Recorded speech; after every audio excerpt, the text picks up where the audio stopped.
Now, electromagnetic induction lesson 8 theory.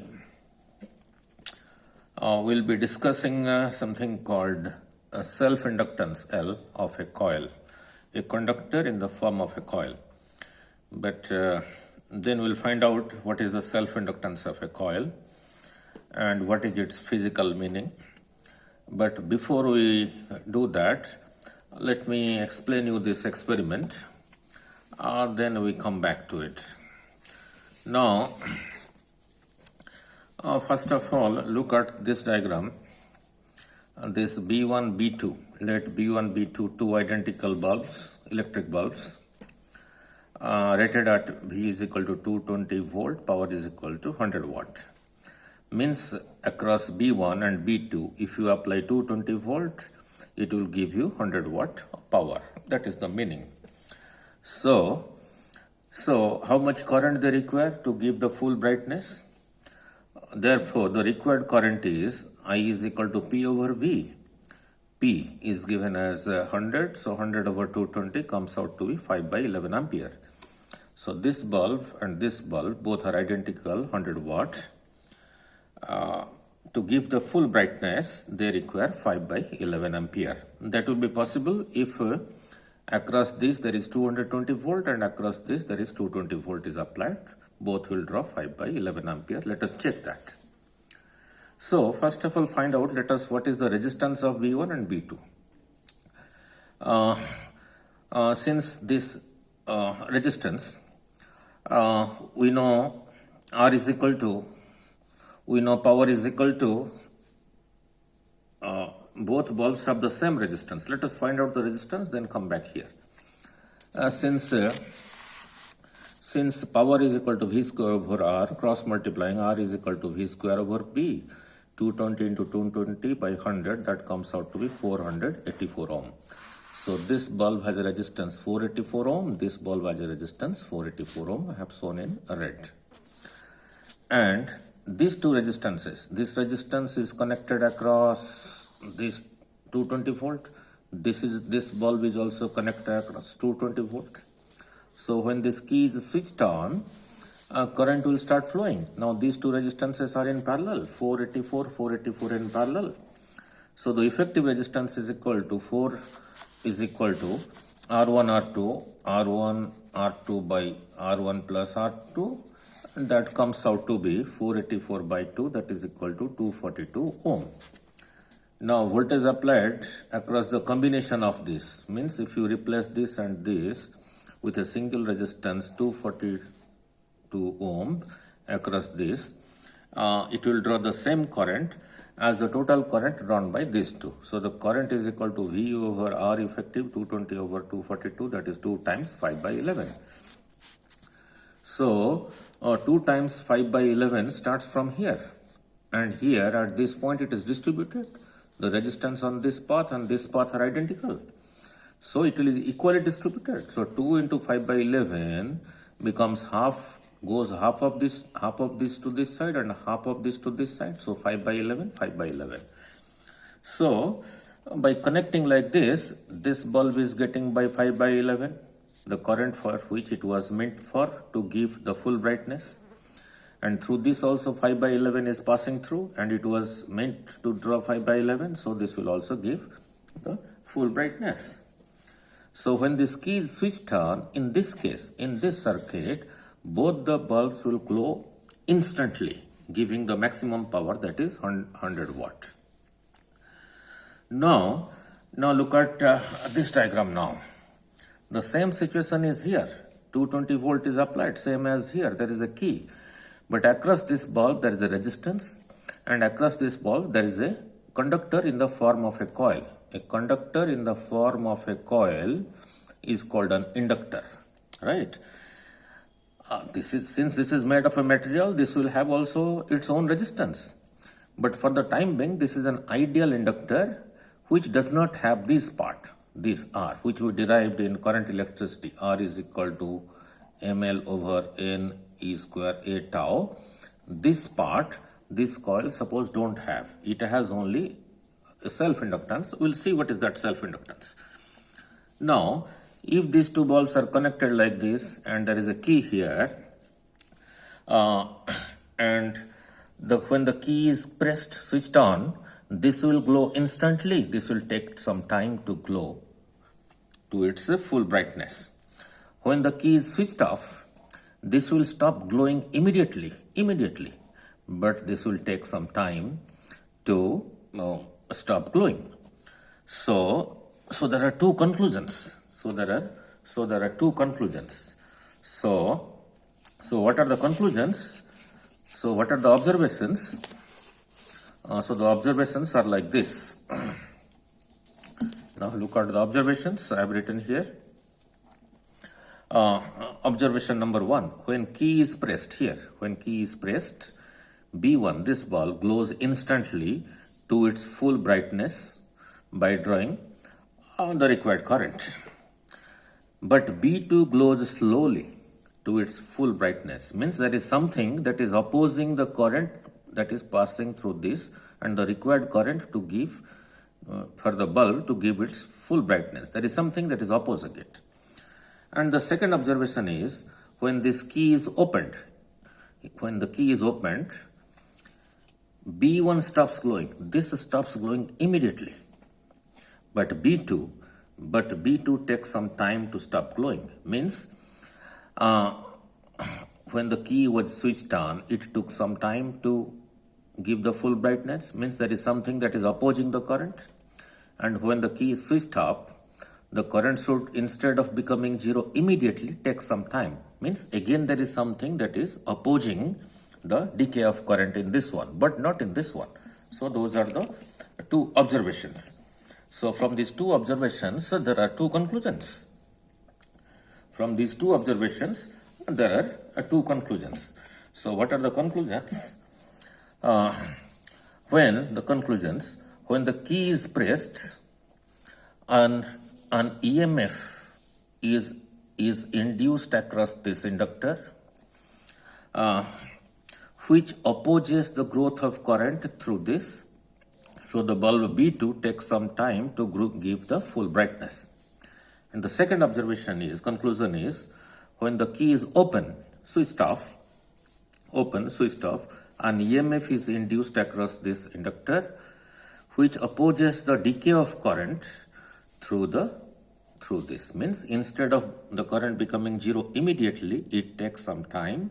So after switching off, the bulb B2 also keeps glowing for some time. Now this property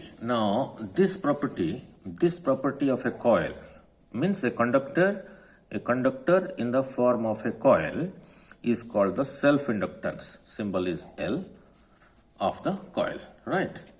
Now let I is equal to strength of the current in the coil at any instant. Strength of the current in this coil at any instant.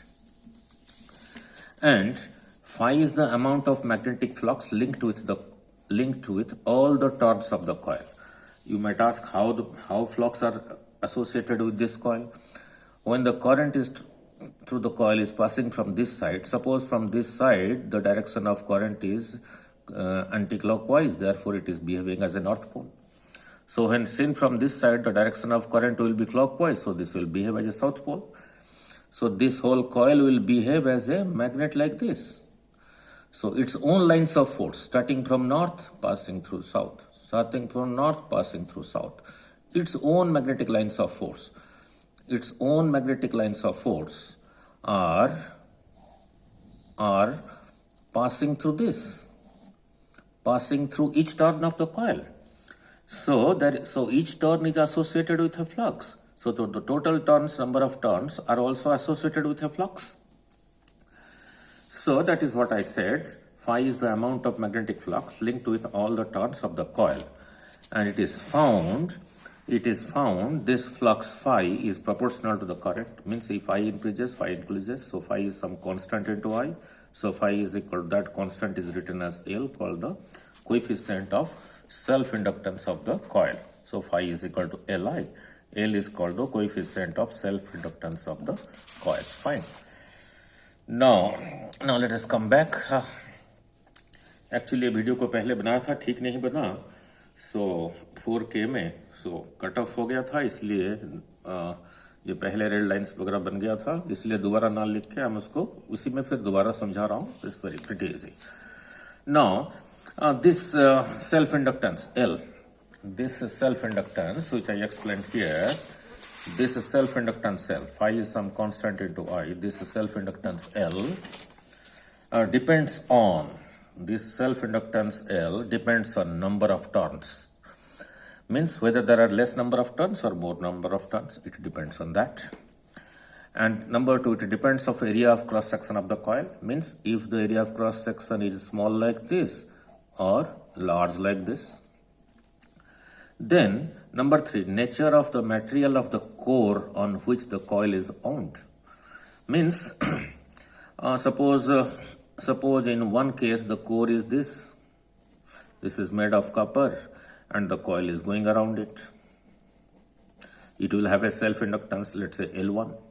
Suppose the core is not copper, the core is iron, and the same coil having the same area of cross section, same number of turns is going around.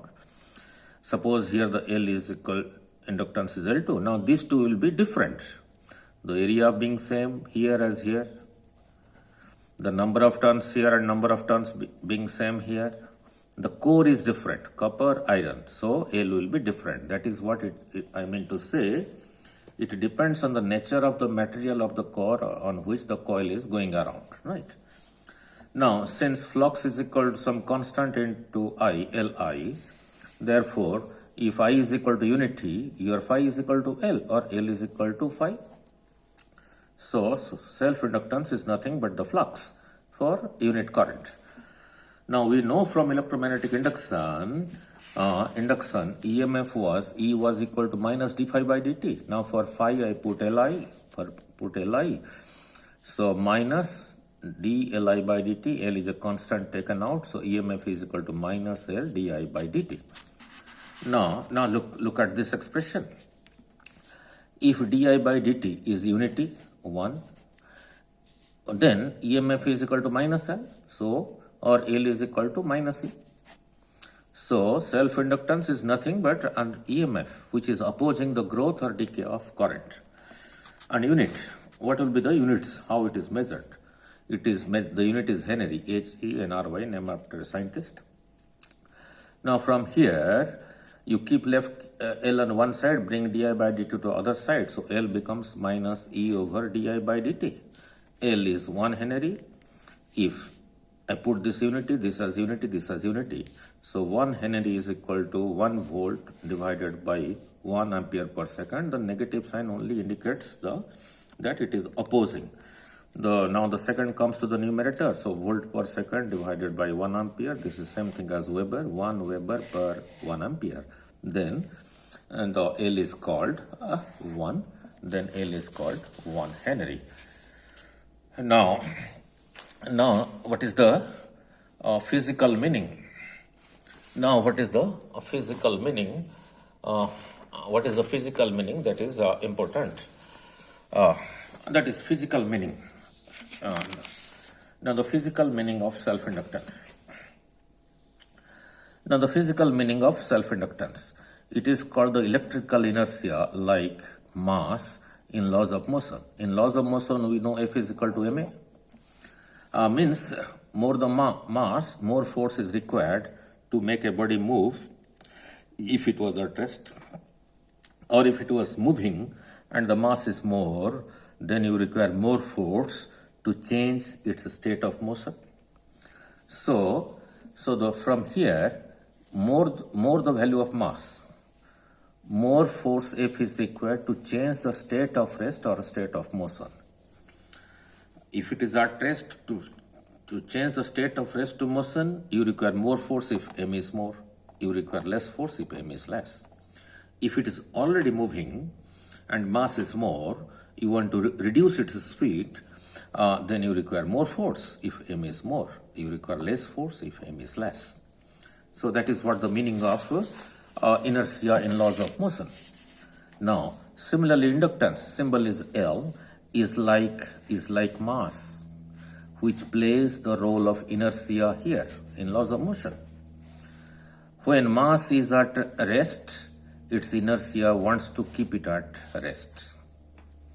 And if you try to change its state, it will resist. It will oppose.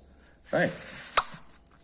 Now, so more the mass, more is the inertia. Now, this part is important. So, inertia fights change in the state, changing the state from rest to motion or from motion to rest. It has no problem with motion. If something is moving at constant velocity, then it has no role. Only if you try to change its motion, means whether you want to increase the speed or decrease the speed, then inertia comes into play. If mass is more and it is moving, you want to reduce the speed, m is more, you require more force. If it is moving, m is more, similarly, right? So it only has problems with the change in the state of motion. Only when you want to change the state of motion, then inertia comes into play. Similarly here, in electromagnetic induction, the self-inductance, similarly the inductance L wants the current to be steady. It has nothing wrong with that. And when you try to change the current, either decrease it or increase it, it will resist it. Means if you are trying to increase it, it will try to stop you from increasing. If you are trying to decrease it, it will try to stop you from decreasing. Means that is how the inductance plays the role. So it has no problem with the strength of the current. It has only problem with the change in the strength of the current. The moment you want to increase the current in a circuit and there is a coil, you want to increase the current, there is a coil, the coil will oppose. You want to decrease the current, then again the coil will oppose. So that is the physical meaning of L, that is called electrical inertia. I hope it is clear.